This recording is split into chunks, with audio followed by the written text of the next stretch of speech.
بسم اللہ الرحمن الرحیم۔ حضرت بلال رضی اللہ تعالی عنہ کا حضور صلی اللہ علیہ وسلم کے لیے ایک مشرک سے قرض لینا۔ حضرت بلال رضی اللہ تعالی عنہ سے ایک صاحب نے پوچھا کہ حضور صلی اللہ علیہ وسلم کے اخراجات کی کیا صورت ہوتی تھی؟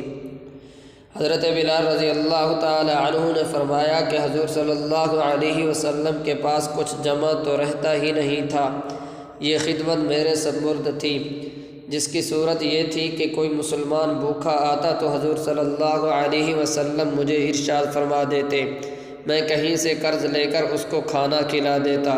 کسی کو کپڑے کی ضرورت ہوتی تو کسی سے قرض لے کر اس کو کپڑا پہنا دیتا، یہ صورت ہوتی رہتی تھی۔ ایک مرتبہ ایک مشرک مجھے ملا، اس نے مجھ سے کہا کہ مجھے وسعت حاصل ہے، تو کسی سے قرض نہ لیا کر، جب ضرورت ہوا کرے مجھ سے ہی قرض لے لیا کر۔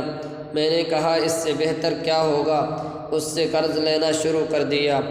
جب ارشاد عالی ہوتا تو اس سے قرض لے کر آیا کرتا۔ ایک مرتبہ میں وضو کر کے اذان کہنے کے لیے کھڑا ہی تھا کہ وہی مشرک ایک جماعت کے ساتھ آیا اور کہنے لگا، او حبشی! میں ادھر متوجہ ہوا تو کہنے لگا، مہینہ ختم ہونے میں کتنے دن باقی ہیں؟ میں نے کہا ختم ہونے کے قریب ہے۔ کہنے لگا 4 دن باقی ہیں، اگر مہینہ کے ختم تک میرا سب قرض ادا نہ کیا تو تجھے اپنے قرضہ میں غلام بناؤں گا، اسی طرح بکریاں چراتا پھرے گا جیسا پہلے تھا۔ یہ کہہ کر چلا گیا۔ مجھ پر دن بھر جو گزرنا چاہیے تھا وہی گزرا، تمام دن رنج و صدمہ سوار رہا۔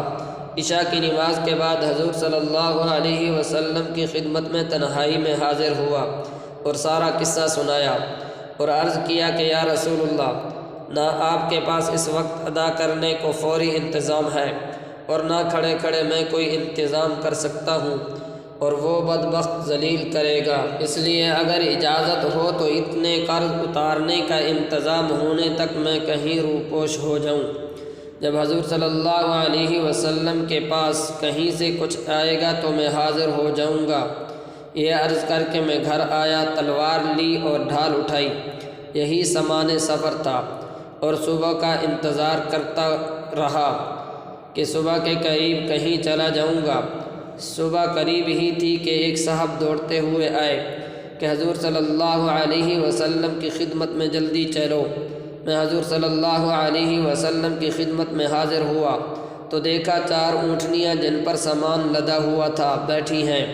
حضور صلی اللہ علیہ وسلم نے فرمایا، خوشی کی بات سناؤں کہ اللہ تعالیٰ نے تیرے قرض کی بے تابی کا انتظام فرما دیا۔